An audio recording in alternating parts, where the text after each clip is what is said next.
주께서 호령과 천사장의 소리와 하나님의 나팔로 친히 하늘로 쫓아 강림하시리니 그리스도 안에서 죽은 자들이 먼저 일어나고 그 후에 우리 살아남은 자도 저희와 함께 구름 속으로 끌어올려 공중에서 주를 영접하게 하시리니 그리하여 우리가 항상 주와 함께 있으리라. 데살로니가 전서 4장 16절로 17절. 데살로니가 전서 4장 16절 17절 말씀. 주께서 호령과 천사장의 소리와 하나님의 나팔로 친히 하늘로 쫓아 강림하시리니 그리스도 안에서 죽은 자들이 먼저 일어나고 그 후에 우리 살아남은 자도 저희와 함께 구름 속으로 끌어올려 공중에서 주를 영접하게 하시리니 그리하여 우리가 항상 주와 함께 있으리라. 데살로니가 성도들은 주의 재림에 대한 말씀을 잘 받았습니다. 그러나 시간이 지남에 따라 한 가지 문제가 생겼는데 그것은 재림 전에 죽은 자들의 사후 문제였습니다. 즉 그들은 그리스도의 재림 이전에 죽은 자들은 아무런 소망이 없다고 생각하고 슬퍼했던 것입니다. 그래서 바울은 그것에 답하고 믿음의 확신을 주기 위해 본문을 통해 주의 재림 때 일어날 사건들에 대하여 설명하고 있는 것입니다. 본문 말씀에 주께서 친히 강림하십니다. 자, 주께서 그리고 친히 하늘로 이렇게 말씀하고 있습니다. 예수 그리스도께서는 현재 하늘에서 하나님 보좌 우편에 앉아 계십니다. 그리스도께서는 이 세상의 마지막 때에 그 자리를 떠나서 지상에 임하실 것입니다.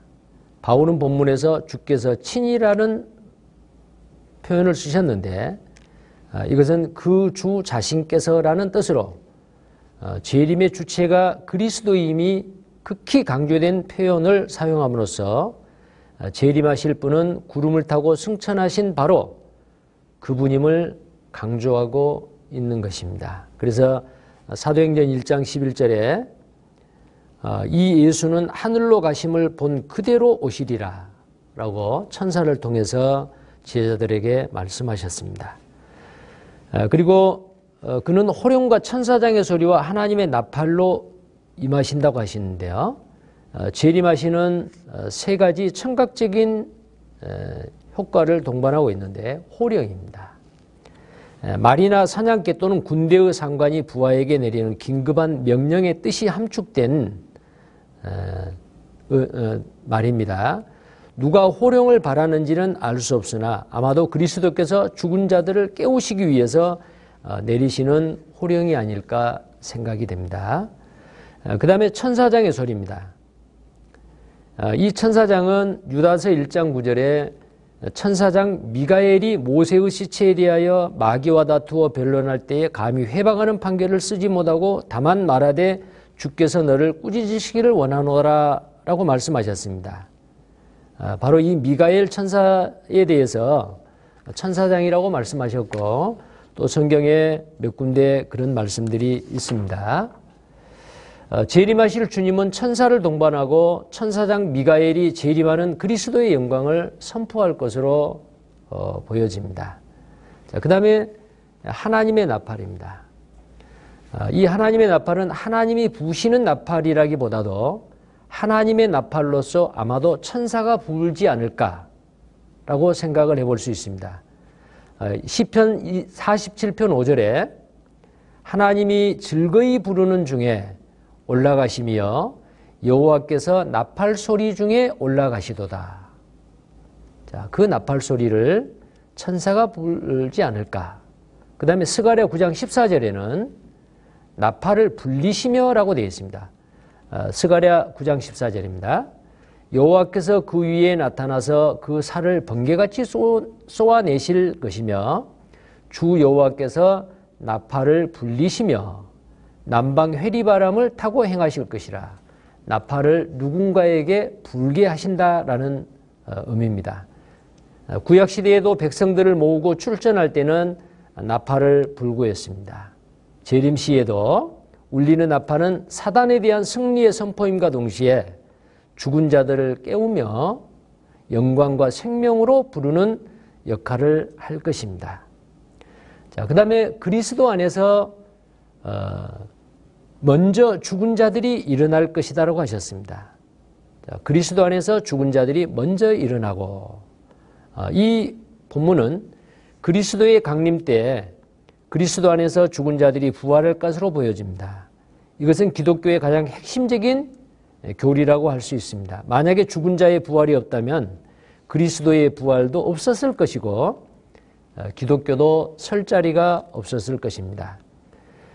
우리 모두는 소망 없는 자가 되었을 것이고, 자, 그래서 우리는 가장 비참한 자가 될 것입니다. 그러나 그리스도께서는 능력으로 죽은 자들 가운데서 부활하심으로 승천하여 하늘 보좌 우편에 앉아 계시고, 죽은 자와 죽은 자와 지금 살아있는 우리의 산 소망이 되셨습니다. 그러므로 그리스도 안에서 죽은 자가 부활함은 틀림없는 사실이라는 것입니다. 데살로니전서 4장 14절 바로 앞절에 그 두 절 앞에 보면은 우리가 예수에 죽었다가 다시 사심을 믿을진대 이와 같이 예수 안에서 자는 자들도 하나님이 저와 함께 데리고 오시리라. 또 요한복음 5장 28절 29절 말씀에도 무덤 속에 있는 자가 다 그의 음성을 들을 때가 오나니 선한 일을 행하는 자는 생명의 부활로 라는 말씀이 있습니다. 자, 이런 여러 가지 말씀을 통해서 죽은 자의 부활은 확실한 사실이 될 겁니다. 그런데 데살로니가 성도들은 이 사실을 몰랐기 때문에 형제들의 죽음을 보고 안타까워했고 슬퍼했으며 그들의 믿음에도 금이 가기 시작했던 것입니다. 성도들은 그 부활의 확신을 굳게 가져야 합니다. 물론 수백 년 전에 장사되어 흔적도 없이 썩어버린 몸을 어떻게 살리며 불에 타 없어진 육체가 새롭게 생길 수 있겠는가라는 의문이 없을 수는 없을 것입니다. 그러나 우리의 몸을 지으시고 생명을 주시며 천지 만물을 말씀 한마디로 무에서 창조하신 하나님께서는 죽은 자를 육체를 가진 상태로 부활시킬 수 있는 능력을 소유하신 분이심을 우리는 알고 믿어야 됩니다. 자, 그리고 살아있는 성도들이 들림을 받습니다.